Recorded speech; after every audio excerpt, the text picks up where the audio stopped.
Hello बच्चों, कैसे हो आप बच्चों। आज हम पढ़ने जा रहे हैं हमारी पाठ्य पुस्तक वसंत भाग 3 का 16वां पाठ, जिसका नाम है पानी की कहानी।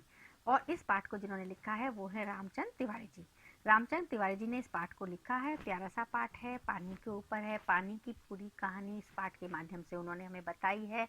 और उन्होंने एक छोटी सी बूंद का मानवीकरण किया है कि कैसे बूंद अपने पूरे जीवन चक्र की कहानी लेखक को सुना रही है। बूंद लेखक से बातें करते हुए अपनी पूरी कहानी बता रही है। तो पिछली क्लास में जैसे हमने पढ़ा कि सूर्य एक बहुत बड़ा, सूर्य से लाखों गुना बड़ा प्रकाश पिंड सूर्य की तरफ आ रहा है, जिसके बारे में वो बता रही है बूंद। किसको? लेखक को। उसकी आकर्षण शक्ति, मतलब जो पिंड आ रहा था, प्रकाश पिंड, उसकी जो आकर्षण शक्ति थी से हमारा सूर्य भी डर रहा था। डर से कांप रहा था सूरज जो था। ऐसा लग रहा था कि वह सूर्य से टकरा जाएगा। मतलब जो प्रकाश पिंड आ रहा था वो ऐसा लग रहा था कि जैसे वो सूरज से क्या होगा, टकरा जाएगा प्रकाश पिंड। मगर वह सूरज से सहस्त्रों मील दूर था, मतलब हजारों मील दूर था वो सूरज से। और हजारों मील से ही वो कहाँ चला गया? दूसरी दिशा की ओर मुड़ गया। पहले ऐसा महसूस हो रहा था कि वो सूरज की तरफ आ रहा है और सूरज से टकरा जाएगा, सब कुछ नष्ट हो जाएगा इस धरती पर, इस दुनिया में, इस ब्रह्मांड में सब कुछ तहस नहस हो जाएगा। लेकिन ऐसा नहीं होता है। वो उससे पहले ही सहस्त्रों मील दूर से ही दूसरी दिशा की ओर निकल जाता है, वो जो प्रकाश पिंड होता है। परंतु उसकी भीषण जो आकर्षण शक्ति होती है, उसके कारण सूर्य का एक भाग जो है टूटकर कई छोटे छोटे टुकड़ों में बट गया। मतलब सूरज का जो एक भाग था वो उसकी आकर्षण शक्ति से एक भाग टूटकर कई छोटे छोटे टुकड़ों में बट गया। उन्हीं में से एक टुकड़ा हमारी पृथ्वी है। बूंद कह रही है कि उन्हीं में से एक टुकड़ा कौन है? हमारी पृथ्वी है। यह प्रारंभ से एक बड़ा आग का गोला थी। वो अब पृथ्वी की भी कहानी बता रही है कि कैसे पृथ्वी हमारी प्रारंभ से एक बहुत बड़ा आग का गोला थी, इसमें बहुत ज्यादा गर्मी थी। लेखक ने बूंद से प्रश्न किया कि अगर पृथ्वी पर आग का गोला थी तो तुम पानी कैसे बनी? अब लेखक पूछ रहा है कि फिर तुम पानी कैसे बनी? बूंद ने उत्तर दिया, मतलब बूंद जवाब देती है कि अरबों वर्षों में धीरे धीरे पृथ्वी ठंडी होती चली गई। धीरे धीरे अरबों वर्षों में पृथ्वी धीमे धीमे धीमे धीमे गर्म से ठंडी होती चली गई। और मेरे पूर्वज आपस में रासायनिक क्रिया कर मुझे पैदा किया। जो मेरे पूर्वज थे उनमें रासायनिक ऐसी क्रियाएं पैदा हुई जिससे उन्होंने मुझे पैदा किया। यहाँ बूंद अपनी कहानी बता रही है। पैदा होते मैं भाप के रूप में पृथ्वी के चारों ओर घूमती रही।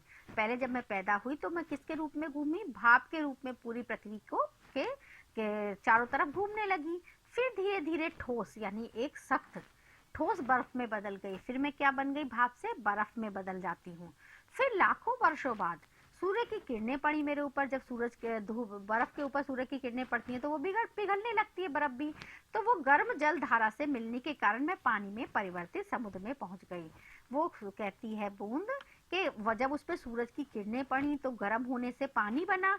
तो जब मैं पिघली तो पिघलकर पानी में परिवर्तित हुई। और मैं कहाँ पहुंची? पिघलकर, बर्फ पिघलकर क्या बना देती है? समुद्रों का रूप बनता चला जाता है। नदियां बनती, नदियों से समुद्र बन जाते हैं। तो वो कहती है मैं पिघलकर कैसे नदी, मतलब कहाँ पहुंच गई? समुद्र तक पहुंच जाती है जो हमारी वो बूंद होती है। बूंद कहती है कि नमक से भरे समुद्र में बहुत ही अनोखा नजारा मुझे देखने को मिला। जो नमक से भरा हुआ होता है, नमक का पानी होता है समुद्र का, ये तो आप सभी जानते हैं, खारा पानी होता है हमारे समुद्र का। तो वो कहती है वहां का नजारा जो था वो बहुत अनोखा था। वहां एक से एक अनोखे जीव भरे पड़े थे। वो देखती है कि वहां पे तो बहुत सारे अनोखे अनोखे जीव हैं। बूंद अपनी कहानी बता रही है। जैसे रेंगने वाले घोंगे, जालीदार मछलियां, कई कई मन भारी कछुए, बहुत भारी भारी, और हाथों वाली मछलियां आदि। उसने बहुत सारे ऐसे जीव कहाँ देखे? समुद्र में देखे। और समुद्र की अधिक गहराई में जंगल, छोटे ठिंगने व मोटे पत्ते वाले पेड़ भी उगे हुए थे। उसने नीचे देखा समुद्र की तट में कि कैसे बहुत सारे मोटे मोटे पत्तों वाले पेड़ थे। वहां पर पहाड़ियां भी देखी उसने नीचे, गुफाएं और घाटियां भी थी समुद्र के नीचे, जहां आलसी और अंधे अनेक जीव रहते थे। आलसी जो पड़े रहते वहीं नीचे, और अंधे जिनकी आंखें नहीं थी, बहुत सारे ऐसे जीव उसने वहां पर देखे।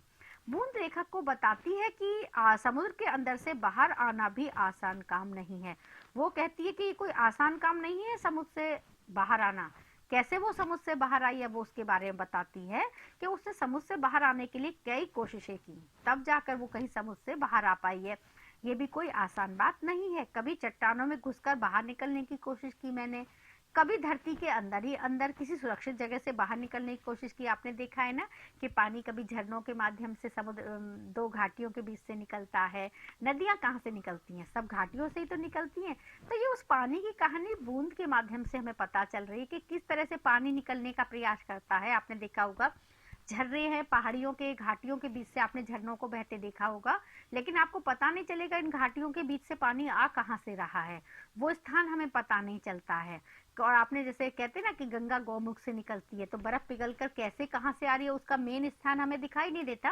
हमें बस एक स्थान से पानी बहता नजर आता है और हमें पता है यही यहाँ से गंगा बहती है, यानी गंगा निकलती है। इसी तरह आपने बहुत सारी नदियों का सुना है कि पहाड़ों से नदियां निकलती हैं, लेकिन कोई एक मेन ऐसा स्थान होता है जहाँ से उनका आरंभ शुरू होता है।